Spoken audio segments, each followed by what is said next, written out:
देवर्षि नारद ने कहा, हे सुखदेव जी, एक प्रश्न का उत्तर दे दिए और आगे बढ़ जाइए, मैं रुकूंगा नहीं। बोले जल्दी बोलो, क्या प्रश्न है? बोली कोई जन्म का अंधा व्यक्ति हो और पगडंडी पकड़ के जा रहा हो और उस पगडंडी पर कुआं हो और सामने से आंख वाला आ रहा हो। अब जन्मांध व्यक्ति को अब कुएं में पैर पड़ने वाला हो, आंख वाले व्यक्ति का क्या धर्म है?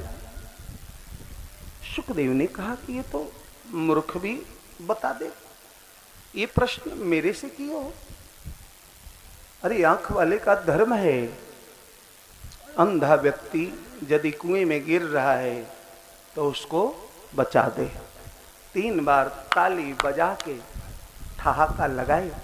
देवर्षि नारद ने कहा, सुखदेव जी आप हारे मैं जीता। बोले मतलब?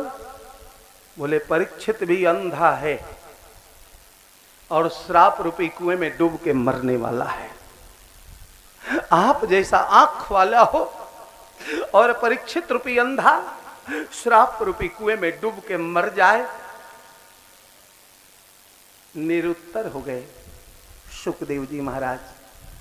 सुखदेव ने ऊपर से नीचे तक देखा, परीक्षित को समझ गए बहुत दिनों का प्यासा है, पूरा का पूरा प्याला पी जाएगा।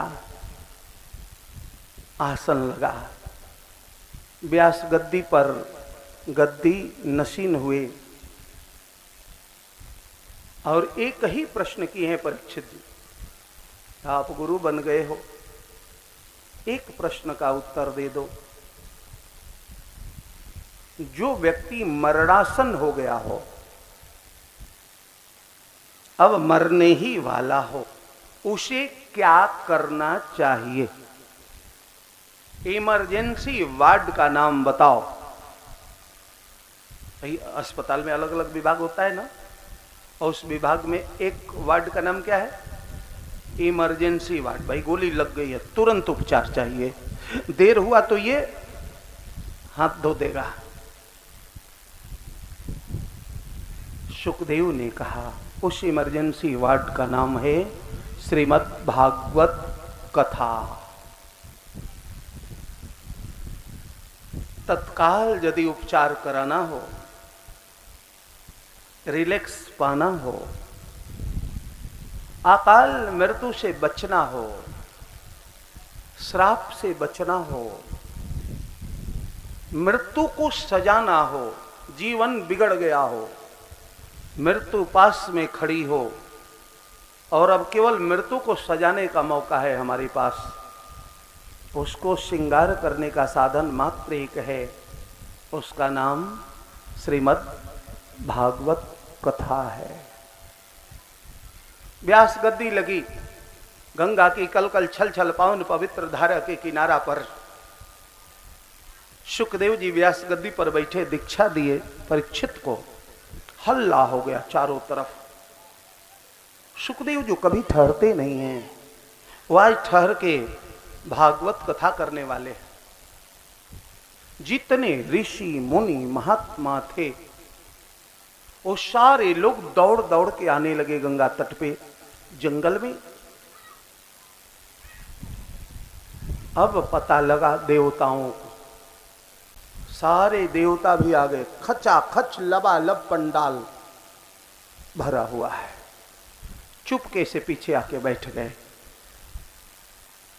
सुखदेव जी कहे खड़े हो जाओ, तुम लोग कौन हो? खड़े हो गए। बोले रूप मिलता नहीं इन लोगों से। बोले हम लोग स्वर्ग के देवता हैं। क्या करने आए हो? बोले आपकी कथा सुनने आए। हाँ एक बात तो स्पष्ट कर दें, बिना दक्षिणा का कथा सुनने नहीं आए हैं, दक्षिणा भी देंगे। जानते हैं क्या लाए हैं दक्षिणा में? स्वर्ग का स्वर्ण कलश में अमृत भर के लाए हैं।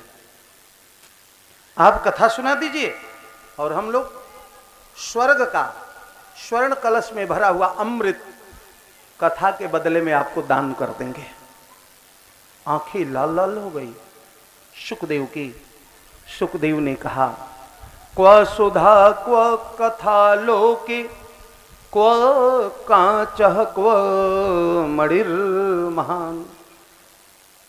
क्व कथा क्व सुधा लोके, अरे क्व कांचः क्व मणिर महान। अरे कांच का टुकड़ा लेके जौहरी के पास जाओगे और कहो कि हीरा दे दो, संभव है?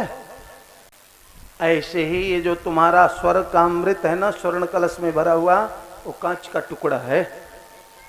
और मेरी भागवत कथा है ना, वह हीरा है, हीरा, मणि है, मणि। कांच के टुकड़े से कभी मणि का आदान प्रदान, क्रय और विक्रय, लेन और देन, अदला बदली नहीं हुआ है। तुम लोग के भाग्य में स्वर्ग का अमृत है, इन कथामृत नहीं है, तुम लोग वापस जाओ। इतनी कथा की महिमा है।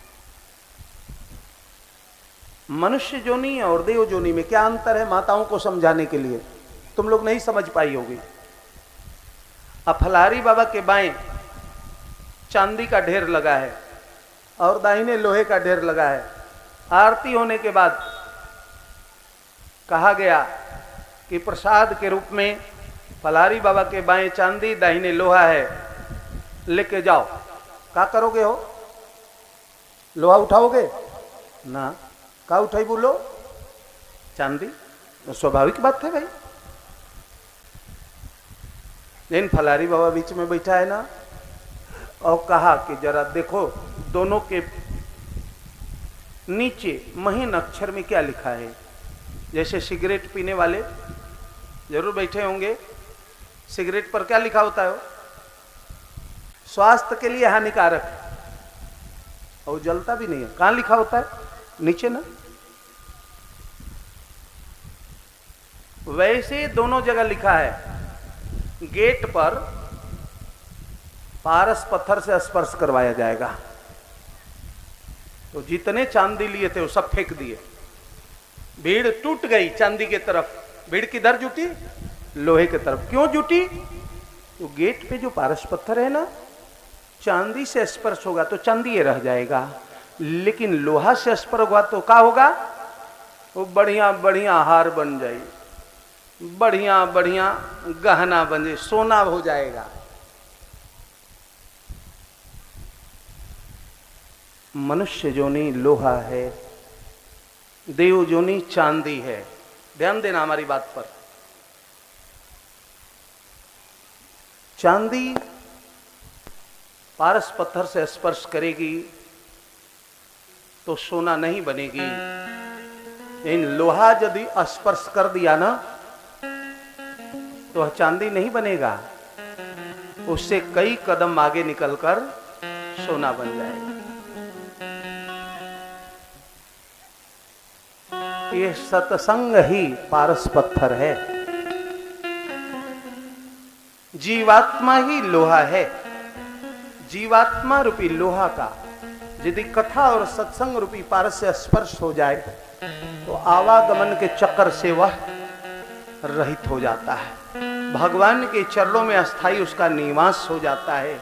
फिर मृत्युलोक में जन्म मृत्यु रूपी दुस्सह असह दुख नहीं भोगना पड़ता है। कथा की इतनी महिमा है, जितनी भी कही जाए कम है।